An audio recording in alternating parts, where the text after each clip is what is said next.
On this Friday night, the mission to solve the murders of 3 Indigenous women in Manitoba. An Indigenous-led committee's recommendations about searching this landfill. You cannot put a price on the lives of First Nation women. An Alberta man's heartbreaking loss. This is a little overwhelming. He went from moving into his new home to homeless.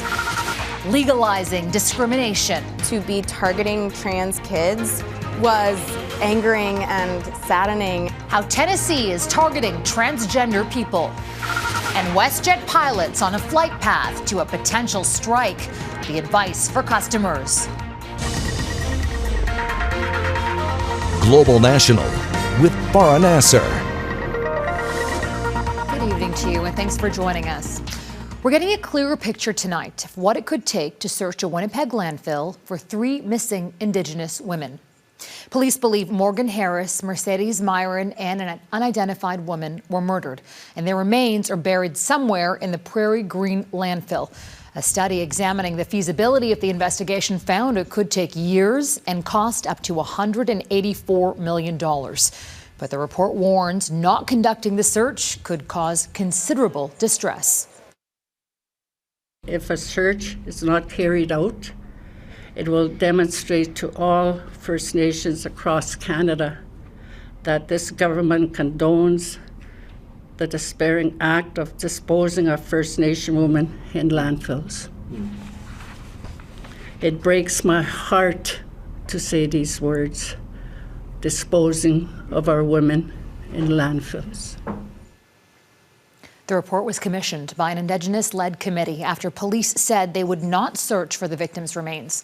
Melissa Ridgen has our top story tonight. At the end of the day, no matter what it takes or what it's going to cost, we are going to do that work. We are going to look for our loved ones. A feasibility study concludes that murder victims Morgan Harris, Mercedes Myron, and a third unidentified woman called Buffalo Woman deserve the dignity of a search and their families' closure. It could take 12 to 36 months for crews to sort through tens of thousands of tons of densely compacted waste at the Prairie Green landfill, including animal bones and asbestos. You cannot put a price on the lives of First Nation women or the horrific and profound loss their families have experienced. They say not searching would signal to this country that the national inquiry into missing and murdered Indigenous women and girls was performative, and that the disproportionate rate of Indigenous women being murdered in this country doesn't matter. This feasibility study is 55 pages long, and as it should be, but no amount of words on paper can give you enough reasons as to why you should search for our woman, because it should have been done on the first page. The feasibility study made recommendations beyond just calling for a search to make Indigenous women less vulnerable, including increased funding for social supports and programming for First Nations and Indigenous peoples, and Indigenous homeless shelters. Also, they want mandatory GPS tracking for all waste removal trucks in Canada and rear-facing cameras on those vehicles, as well as video surveillance at landfill entrances and exits. To implement the recommendations, there's a call for more funding for smaller communities. While they say without support from the federal, provincial, and municipal governments, a search would happen anyway, Prime Minister Justin Trudeau seems to be on board. As we said from the very beginning, the federal government will be there to support in this grieving and healing process. We know how atrocious and how difficult this is for the families, and we will do whatever we can to help.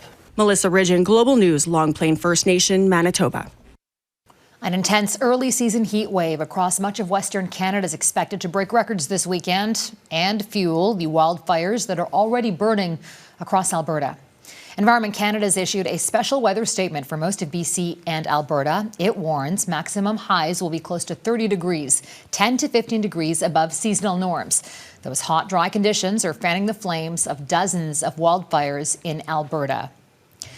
And this is newly released satellite photos that shows what it looks like from space. More than 400,000 hectares have already burned, more than double the area burned in all of last year. Smoke from the fires has stretched out across the entire country. As Heather Yourex-West reports, people are assessing their losses as the province braces for what's ahead. In the decimated resort community of Lobstick, Alberta, there is an eerie calm. fire has done its worst here, leaving behind only the charred remains of homes. It was just paradise. There was nothing it didn't have. Conrad Skalrud lived here only 2 days before fire tore through. His beautiful new house, ashes now. And this is a little overwhelming, so I'm trying to take it in and just trying to keep my composure at the moment. Skalrud says he'd like to rebuild, but those kinds of plans will have to wait, with more dangerous weather ahead.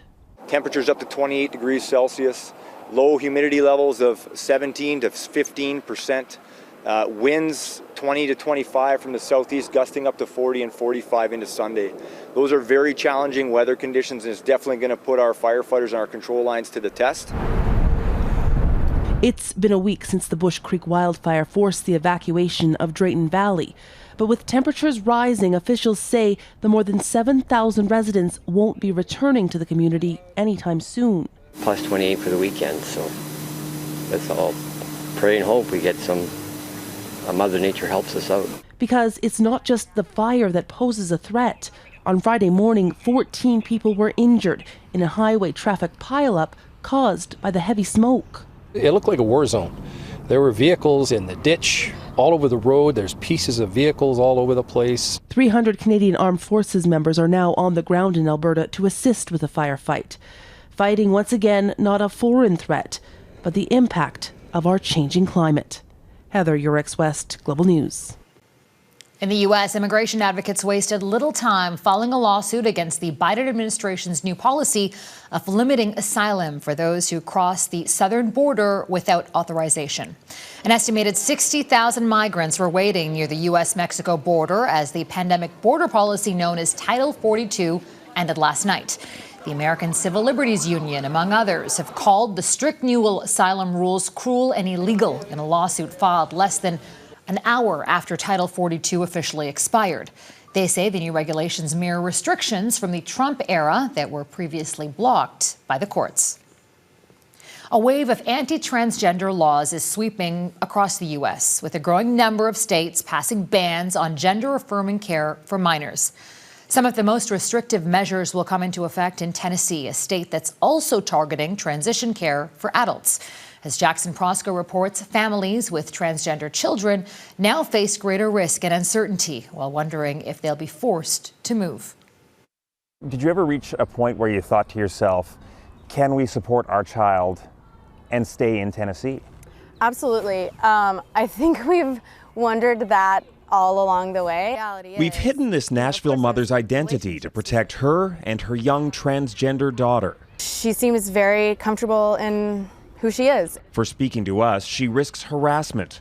For supporting her child, she could one day run afoul of Tennessee law. I am fearful of, being targeted, my kids being targeted, being determined like an incompetent or coercive parent. Her 5-year-old has socially transitioned. As she gets older, she may one day choose to begin hormone therapies. She likely won't be able to do it in Tennessee. The state leads the U.S. in anti-transgender laws. For literally the first bill of the entire session to be targeting trans kids was angering and saddening. In March, Tennessee Republicans passed a ban on gender-affirming medical care for minors. The law, known as SB 1, also forces teens who are already undergoing treatment to stop and detransition. We needed to have more data on this, and in the meantime, I thought we needed to put a halt to it. An adult can decide what treatment they want. They don't care about folks waiting until 18. They just want to ban the care, period. Darren Johnson is a transgender woman and community advocate. She worries the state will soon move to outlaw transgender care for adults, too. We would be creating situations that force our own citizens to be refugees within our own countries. The circle of places, the list of places that folks can go is getting smaller and smaller just to be able to live our lives. What happens next will be decided by the courts. The U.S. Justice Department has sued Tennessee, arguing its laws are both discriminatory and unconstitutional. Without intervention by a judge, Tennessee's ban on transgender care for minors will come into effect July 1st. So at what point do you have to make some tough decisions about whether you can stay here? Our whole approach to all of this is really like to let her lead. We don't want to box her in and say like, you know, this is definitely what's going to happen when she's a teenager and definitely how she's going to be as an adult. Facing so much uncertainty, the parents of transgender children have no choice but to plan for every possible outcome, even if it means leaving the place they call home. Jackson Prosco, Global News, Nashville. After nearly 7 chaotic months of leadership, Twitter has a new CEO. Owner Elon Musk has hired former NBC Universal ad executive Linda Yaccarino. He says she will focus on business operations, including digging the company out of heavy debt. Musk says he will transition to product, software, and system operations. Musk became CEO in October after his $44 billion purchase of the social media giant. The hostile takeover led advertisers to flee, along with billions of dollars in revenue. In December, Musk said he'd step aside once he'd found someone foolish enough to take the job. Yaccarino starts in 6 weeks. A crash course to criminal charges. Coming up, the potential punishment for a pilot's social media stunt.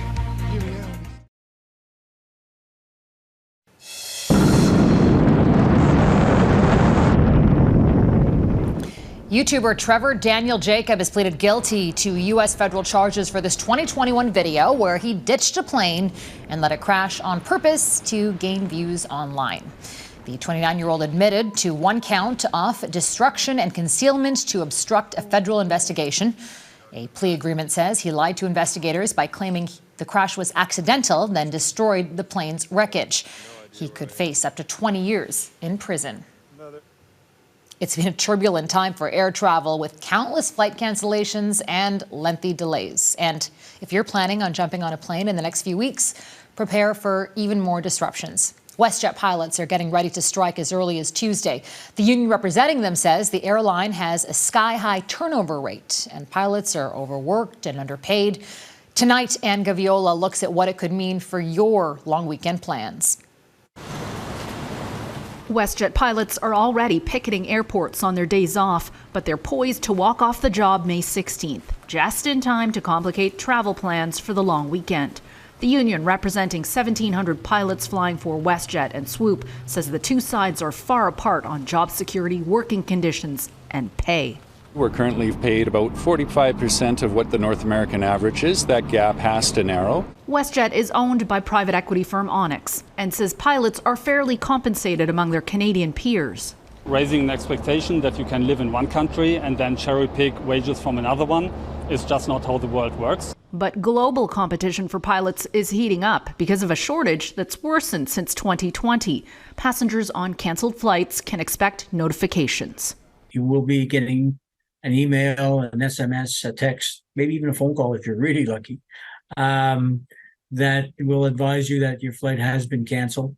And here are your options. Travel expert Leslie Cater says people who need to fly to make it to a cruise or a tour package should consider buying a more expensive, fully refundable ticket on a rival carrier as backup. And all passengers are advised to find out what is and isn't covered under insurance. If you have an insurance policy that has a cancel for any reason component, then that might be useful for you. But bear in mind, for something like this, you would probably have to cancel within 5 days or so of departure, and you won't get a full refund. Could be anything from 50% to 80%. There will be a bump in terms of demand for passengers as a result of WestJet's cancellations. I believe there's enough capacity in the marketplace today with all of these new carriers that will be in a situation that those passengers will be accommodated in very short order. Passengers in northern BC, northern Alberta, and the Prairie provinces, where WestJet is the predominant carrier, may find themselves with few alternatives. Ann Gaviola, Global News, Toronto. Turkey's uncertain future ahead, the questions and controversy swirling around a political giant fighting to stay in power.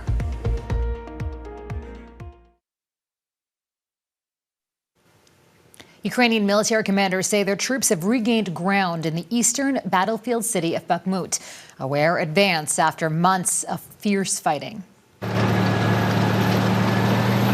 Ukraine says they've taken back about 2 kilometers from the Russians this week and reopened a critical supply route. Russia admits its soldiers have fallen back to old defensive positions. It's unclear if this is the official start of Ukraine's much-anticipated counteroffensive, but it is a major shift in momentum. Russia has been trying to take over the strategic city for 11 months. Voters in Turkey head to the polls on Sunday for a closely watched and possibly historic election. President Recep Tayyip Erdogan is looking for another 5 years in office, adding to his already decades-long stint in power. But Erdogan's facing his toughest presidential challenge yet, as the country struggles with a crippled economy and tries to recover from the largest natural disaster in its modern history. Crystal Gemansing reports. He's moved Turkey from a parliamentary system to an executive presidency. He's survived a military coup and is the longest-serving leader in the history of the Turkish Republic. Calling the opposition coalition pro-LGBTQ and accusing it of siding with terrorists, Recep Tayyip Erdogan is trying to rally his base in hopes of securing a third term as president. For 2 decades, Erdogan has labeled himself a defender of democracy while consolidating power. Just before Sunday's general election, claims Russia has interfered in favor of Erdogan. We find it unacceptable for another country to interfere in Turkey's domestic affairs.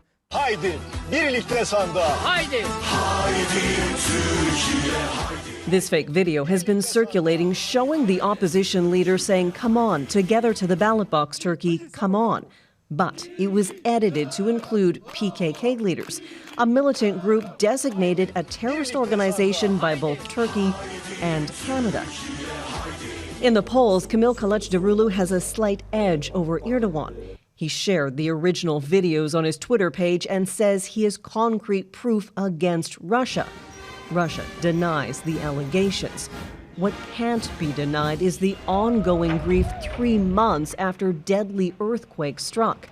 The Red Cross says in Turkey, 2.7 million people are living in tents. Many blame Erdogan for shoddy building construction and a slow emergency response. More than 45,000 people died following the disaster. Mismanagement, cronyism, and inflation could spell the end of Erdogan. But he has made a career out of turning the tide in his favor. Crystal Gemansing, Global News, London. Residents of a Swiss village have been ordered out over concerns a nearby mountainside may collapse. Geologists predict a major slide could happen as early as next week. The village could be buried in up to 2 million cubic meters of rock. Officials say they considered a controlled explosion and a wall to mitigate the disaster, but those options aren't feasible. People have been told to pack up and leave by tonight. Scientists say higher temperatures triggered by climate change have led to an increase in erosion. Momentum building next. The calls to strengthen Canadian building codes to protect against destructive tornadoes.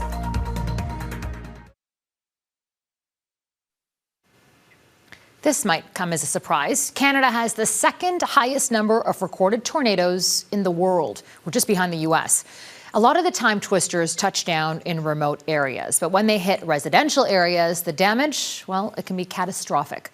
Experts say Canada's building codes need to be revamped to keep up with our new climate reality.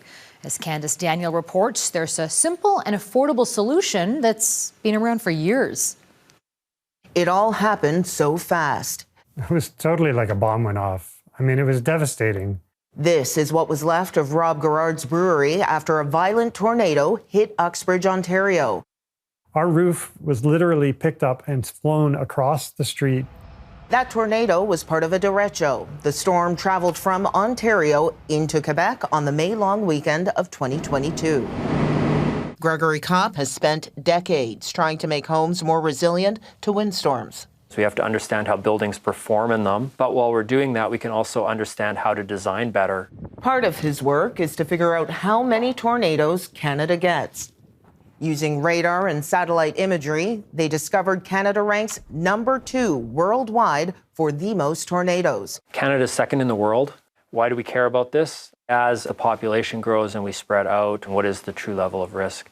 Understanding the risk level is important as the effects of climate change worsen. So far, updates to Canadian building codes to tackle global warming have mostly been focused on energy efficiency.